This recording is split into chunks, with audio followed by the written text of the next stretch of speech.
Today I'll be doing some important terms of microeconomics.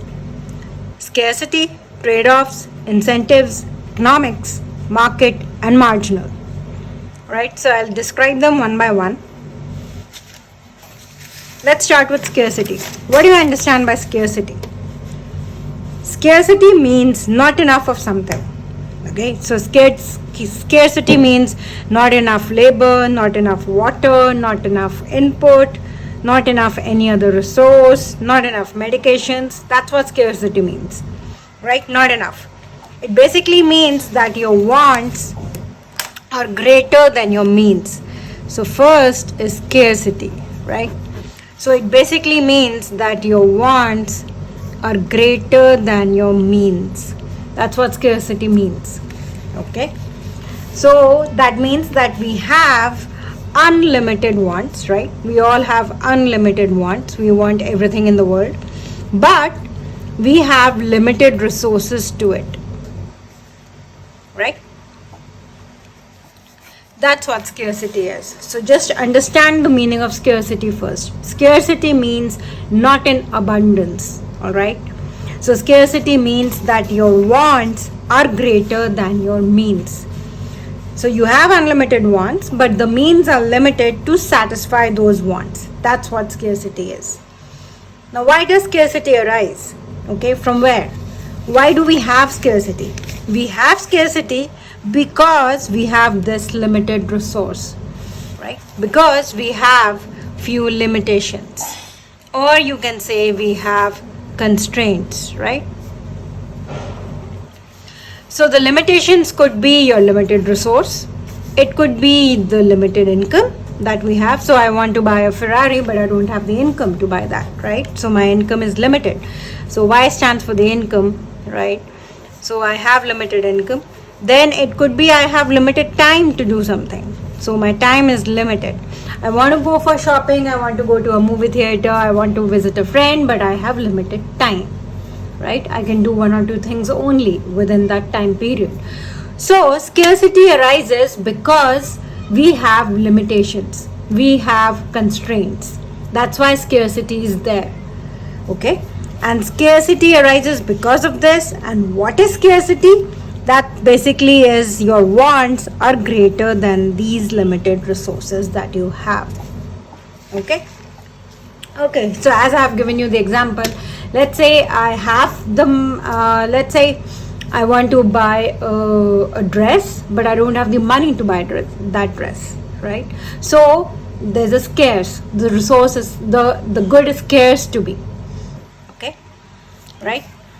All right, then because of the scarcity, now since there is scarcity, because of this scarcity, what we end up with are choices to make. Okay, all right, so choices. So since as I had given the example of, let's say I want to go to movie theater, I want to go to shopping, I want to go and visit my friend, right? That's what I want. So that's my want. Okay, but I have limited time, so that's my limitation. Now that has given me a choice of either, the limited time has given me a choice of either going to a friend or going to a movie theater or going for shopping, let's say, or maybe a combo of two. Maybe, okay, I can go for shopping and movie theater, but not to a friend. So I have these choices from which I have to pick up, right? So I have these choices to make. Now this choice, because of scarcity, I have to make these choices. These choices are also called trade-offs in economics, right? So my first definition was scarcity. Then we come to trade-off. So that's how it's linked. Okay, that's how it's connected. That's how the scarcity problem, why scarcity is there, what is scarcity, and scarcity leads to this choices. Choices is nothing but the trade-offs. Okay, so it means trade-offs. So what do you understand by trade-offs? Okay, trade-offs is giving up something in return for something else. So as I had given you the example, let's say I want to go to a movie theater or shopping. right? So I have to give up movie theater if I am going for shopping. That's a trade-off. So I have to do a trade-off. Either I am going there or I am going to the other place. Okay, so it's a trade-off. Or maybe partly there and partly there. So maybe half an hour for a movie, but movie doesn't last just for half an hour, right? Shopping, I cannot shop only for half an hour, right? So it's like, so there's a trade-off. So that's what a trade-off is, that you have to give up something in return for something else. All right. And the cost of trade-off in economics is called your opportunity cost. It's a very important term in economics. Okay. So what opportunity cost in another in another definition we can say, so what we give up in order to get something. So it's similar, I mean it's trade-off only, right? It's just that in economics the cost of trade-off is what we call as opportunity cost. Okay, so in this above example, if I'm saying, so my opportunity cost of going to shopping, if I choose shopping, if I pick up shopping, right, among my choices, and so the opportunity cost of going to shopping is movie theater. So this is what I am giving up. This is what I am sacrificing in order to go to shopping. Right? Movie theater is what I'm sacrificing in order to go to shopping. So that's my opportunity cost in economics. All right. Okay, so are you understanding that how these are connected to one another? That's why I've taken these terms in the sequence. So scarcity, what do you mean by scarcity? Why do we have scarcity? Then scarcity leads to choices or trade-offs, and these trade-offs, they have a cost to it, which is called your opportunity cost. Okay, so then, okay, so we come to the part, okay, that we have to make choices. All right, now I have to make a choice of going to a movie theater or shopping, and the cost attached to it is called an opportunity cost. All that is okay, but now, so how do I make a choice? How do I make a choice that whether I go for a movie theater or I go for shopping? How do we as agents, right, we make a choice? So in economics, agents basically means your households or consumers. It means government also. It means firms also. So all the three sectors, right? What do? We basically compare the costs and benefits in order to take any decisions. Okay, so I'll just analyze the cost and the benefit of going to a movie theater. Also, I will analyze the cost and the benefit of going for shopping. Whichever is more for me, wherever I find more benefit, right, than the cost, and then I compare that benefit among the two. So whichever has more benefit for me, obviously I'll go there. Now the benefit in economics, it could be monetary, it could be non-monetary. It could be just my satisfaction level, my good feeling, what I'm feeling about the movie, or the happiness that I get from shopping, or the happiness that I get from watching a movie. It could be that also, right? So it's not always monetary terms. But yes, at the end, what I am just analyzing is the cost and the benefit attached to both of these options. So wherever my benefit is more than the cost, I'll go there. I mean, let's say in both the cases, my benefits are more than the cost. Okay. If I give a number, so let's say I give a number that, okay, going for a movie theater, my benefit is, let's say, 100, okay, 100 units, let's say, and the cost attached to it, that's including maybe the transportation, maybe the ticket and everything else, is, let's say, 50. Now it's a very hypothetical number, but okay, let's do that. Then we have shopping, and so for shopping, my benefit is coming about to 80 units, and my cost attached to it is, let's say, 40. Okay, all right. So in both the cases, my benefit is more than my cost. All right. Now here I get 50 as the net benefit, and here I get 40 as the net benefit. Okay, so I'll definitely pick up this movie theater where I get the net benefit as more than going for shopping. Do you understand this? Okay, so that's how we make choices. That's how agents make choices. So they analyze there's a cost benefit analysis that's done, and then we go for our choices. Okay, again I'm repeating, it's not always monetary. It could be non-monetary also. The benefit could be non-monetary also. The cost could be non-monetary also. Okay. Another thing that helps us in making choices is your incentives. All these agents, be it household, be it government, be it firm, they respond to incentives. All right. So the cost benefit analysis plus your incentives helps you in making decisions. All right. What are incentives? So let me first come to what are incentives. Something that encourages someone to do something, right, or discourages someone not to do something, or in other words, or to refrain from doing something.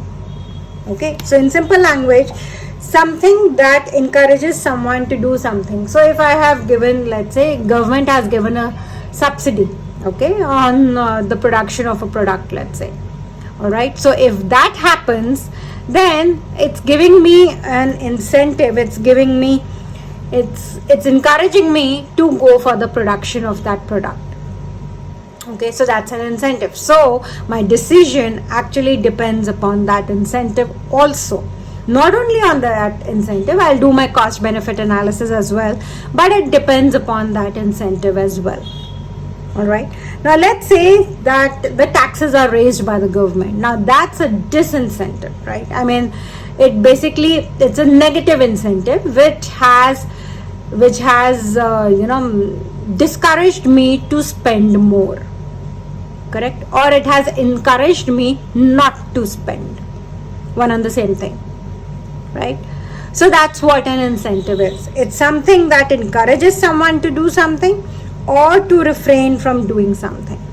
Okay, let's say I'm paying a very high rent, or all the people, let's say in a particular place, are paying very high rent. Now they all move to other place, right, because the rent at that particular place is very high. So the high rent has basically encouraged people to refrain themselves from living there, or it has discouraged people to live there, right?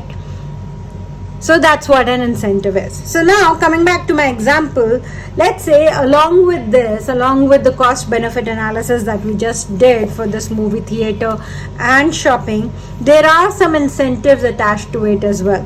Say shopping, big sale is going on, right? And then movie theater, let's say I know that with my movie I'll get popcorn free and let's say glass of Coke free and things like that, let's say. So all these are my incentives attached to these products, right? So they also help me in making decisions. That's what I'm trying to tell you. So how do we make choices? We make choices on the basis of cost benefit analysis plus the incentives. All right.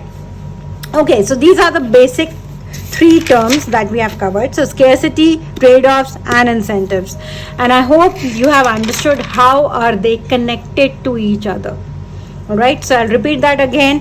Scarcity, what scarcity? Wants greater than means. Why do we have scarcity? Because of limitations, limited incomes, limited time, limited resource. Limitations lead to your scarcity.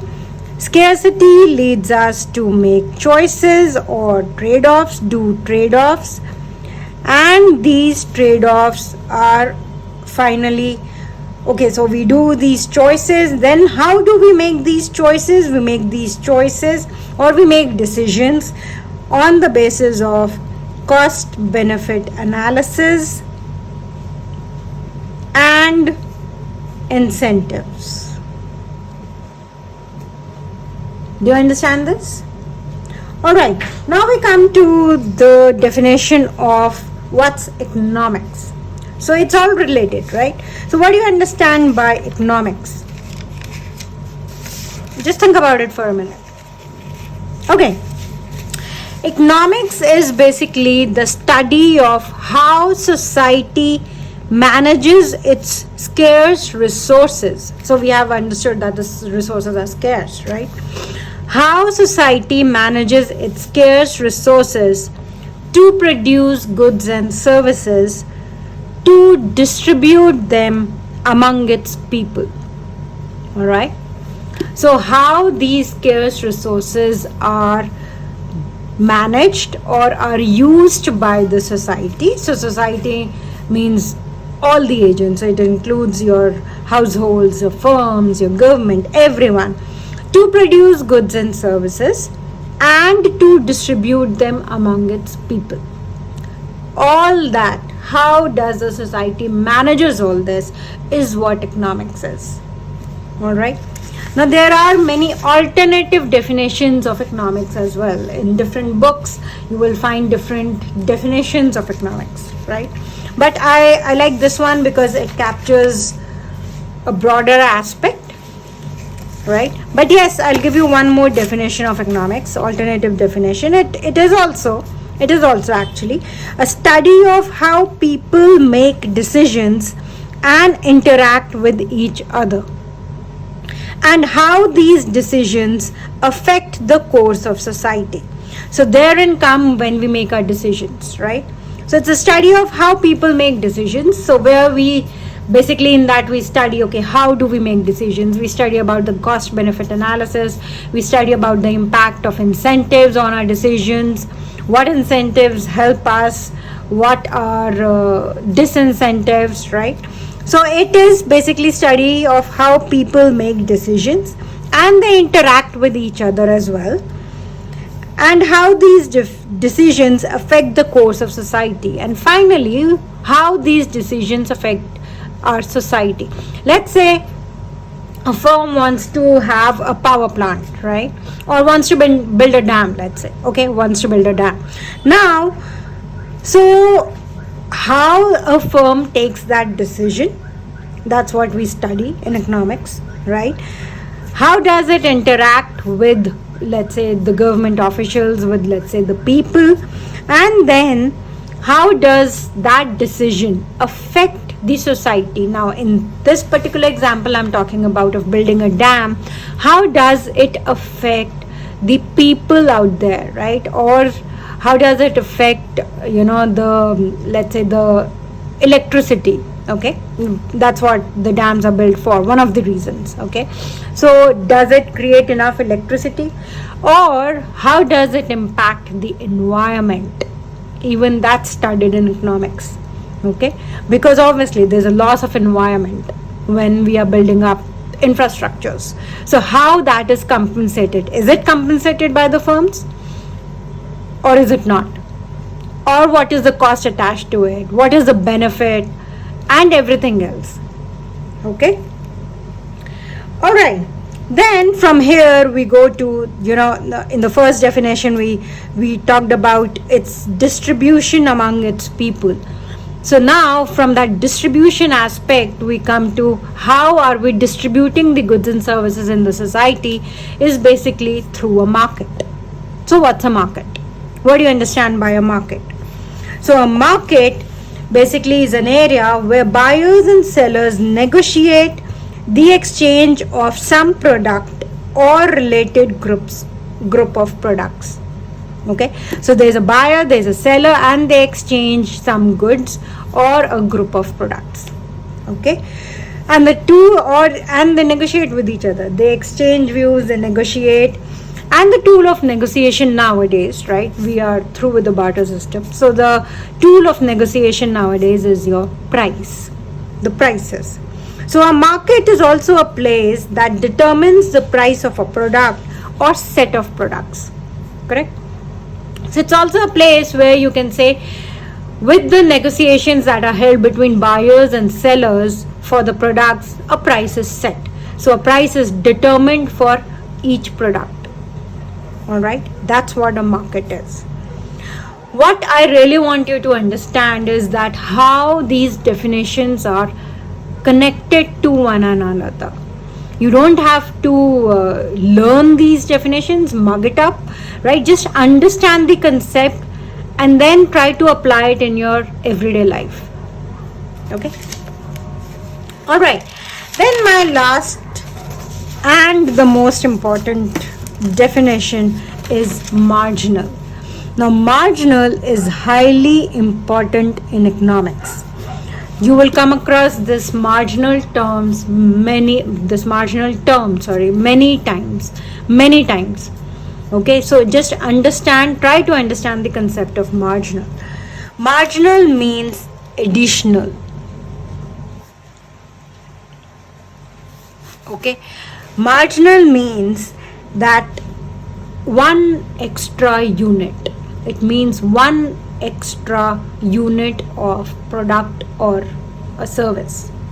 All right, it means basically that you are taking or you are making choices at the margin. Okay, that's what it means. Individuals and firms make most of their choices at the margin. What do we mean by at the margin? That to buy or produce a bit more or a bit less of the things they consume or make. That's what margin means. So we are always talking about in economics one more or one less. So we are looking at the margin. Okay. These decisions are taken in order to maximize some objective. So the objective could be different for different individuals. It could be different for different agents. Like the objective is profit maximization or sales maximization for firms. But for individuals, it could be, utility maximization. So in simple language, it could be maximum satisfaction that you are attaining from a good, by consuming a good or by consuming a service, right? So the objective could be different, but yes, the objective is to maximize that objective. Okay, so I'll do this with the examples so that you understand it better, right? So let's say I say that 1 hour of weeding, right, gives me 12 more potatoes. So one additional hour of weeding is giving me 12 extra potatoes. All right, so one additional hour of weeding, that's what marginal is when I'm talking about the additional 1 hour. Okay, so one additional hour of weeding is giving me, let's say, 12 extra potatoes. That's also the additional potatoes that I'm having. So that means basically, therefore it means that for one extra potato, I have to give 5 additional minutes of labor, right? So that from where it comes, it's basically your 60 divided by 12, right? 1 hour, 60 minutes and 12 potatoes. So that gives me 5 minutes, right? So in order to have, let's say, 1 extra potato in my garden, I will have to spend 5 extra minutes of my labor in that garden, right? So in other words, it means that marginal cost of 1 extra potato is 5 minutes of labor, right? 5 additional minutes of labor, right? So that's the marginal cost. Marginal for 1 extra unit of a product. Cost because I am giving my labor, right? So that's a cost to it, right? So for 1 extra potato, the marginal cost of that would be that I have to give my 5 additional minutes of labor. Correct? Okay. All right. Now, so that's my marginal cost to it. Okay. Now, I'll also see what is the marginal benefit to it. So I'm giving my 5 minutes of labor, additional labor, in order to get one extra potato. All right, that's my marginal cost. Okay, now is it that when I am having this extra potato, so that one extra potato, if I'm going to sell in the market, is it that this one extra potato is fetching me enough money? Is this one extra potato giving me, let's say, rupees 5 or rupees 10 or rupees 15, which I think is worth spending 5 additional minutes of labor in the garden? It's more than that, whatever I'm getting. If that is the case, first of all, this extra money that I'm getting from that one extra unit of potato is my marginal benefit. Okay, I'm repeating that again. Remember, it's marginal. I'm talking of that one extra unit of the product only. Okay, I'm not talking about the whole bunch of potatoes, right? But I'm just talking about that one extra unit. If I'm producing, what is the cost attached to that one extra unit, and what is the benefit I'm getting from that one extra unit? The cost attached to that one extra unit is called your marginal cost. The benefit attached to that one extra unit is called your marginal benefit. Okay, in this particular example, my marginal cost of one extra potato was 5 minutes of labor, and my marginal benefit, let's say I pick up one number, is rupees 10. Okay, now if I think that my marginal benefit, which is my rupees 10, is greater than my marginal cost, which is my 5 minutes of labor, right, then yes, I will go and take that extra pain to produce these extra potatoes. Okay, do you understand this? All right, so as long as my marginal benefit is greater than or equal to my marginal cost, then I would go for that activity. All right, if I think that this marginal benefit of rupees 10 is not worth, right, I'm getting too less for my 5 minutes of labor, then I might not go for this weeding or extra effort. Do you understand this? Right? So marginal, always understand that it's the additional unit I am talking about. What is the cost attached to that additional unit, and what is the benefit attached to that one extra unit? Okay, I'll give you another example. Okay, let's say that you are making FB friends, Facebook friends, right? So for one additional Facebook friend costs you an additional 10 minutes of attention. Okay, all right, then the marginal cost per new FB friend is 10 minutes of your attention. So if you are making an FB friend, right, then the marginal cost attached to it is 10 minutes of your time, right? Now this 10 minutes of yours has to be greater than or equal to maybe the marginal benefit that you are having from that extra friend that you are making, right? It could be, I mean, obviously it will be in non-monetary terms, so it could be maybe the happiness that you get, or maybe the fun that you get, or whatever, right? So if you think that the happiness that you get from making that one extra friend, the marginal benefit that you are deriving from that one extra friend is more than or equal to the 10 minutes that you are giving of your time for making that one extra friend, then you will keep on doing that work. You will go for it. You will make more friends, right? Do you understand this? So the final thing is that as long as your marginal benefit is greater than your marginal cost, you will go for that activity. Do you understand the meaning of marginal a bit? Try to apply it in your everyday life. Marginal means additional. So for one extra unit, what you are achieving as a benefit and what is the cost attached for that one extra unit. Try to make everyday decisions based on margin. It will really help you.